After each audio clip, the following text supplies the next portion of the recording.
Anyone who has been to Paris knows there is a lot to see, and that includes a visit to Moulin Rouge. All right, I'll take your word for it because I've never been.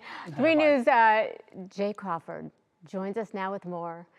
Talking, of course, about this iconic cabaret because I'm sure you know so much. It's a big deal. I know it is. It's a really big deal. In fact, if you're going there and you're making a list of things you have to see, it's way up that list. Okay. Have you been? That list. I have not. Okay. But I know a lot of world travelers, and they tell me that if you ever go, you have to see this. So, yeah, every evening, 60 artists and dancers thrill crowds at the cabaret with a brand of upbeat ballet. And a big part of the history of the Moulin Rouge, well, it's the birthplace of the famous can-can dance.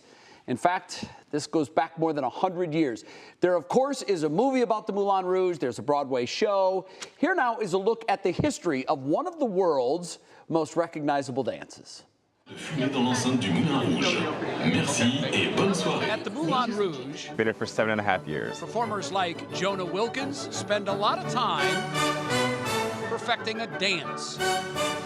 Notably, we do the can-can 12 times a week. That originated here 130 years ago and has become one of the most well-known dances on the planet. It's the most famous dance in the world, I would say. Fanny Rabiz with the Moulin Rouge says the can-can was created during the French Revolution. And it was a way for the women of the people to say we're not happy about our condition, you know. We want to fight the government, we want to fight the army, we want to fight the church. Back then, even the posters at the Moulin Rouge became a scandal. And it was very shocking because in that poster, La Goulue, you know, she turns and she shows knickers. So this dance really turned heads, with variations added over the years to tease the French army. The dancer, she takes her leg and she puts the legs here.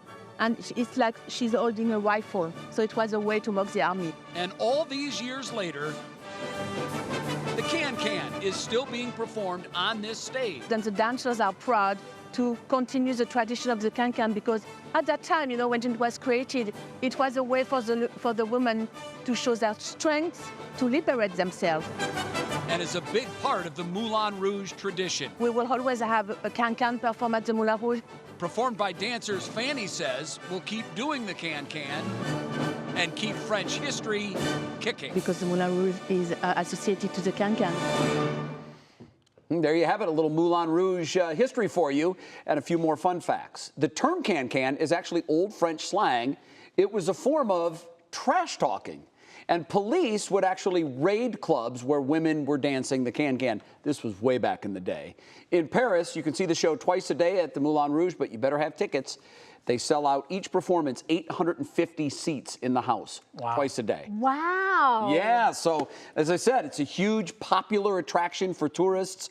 I know Matt said he's got tickets for the first Tuesday, Wednesday, and Thursday that he's attending. No, I'm kidding. And I was told that, Jay, you didn't have to look up any of these facts. You just had them off the top of your head. Right here, Matt, right here. Yeah. Google is my friend. You know, I like you guys, we've all heard of the can-can. Right. And we've seen it, so we probably could explain in some variation of what it is. But I was fascinated to learn the history of it. Yeah. And it goes way back. Yeah, it looks like some very entertaining theater.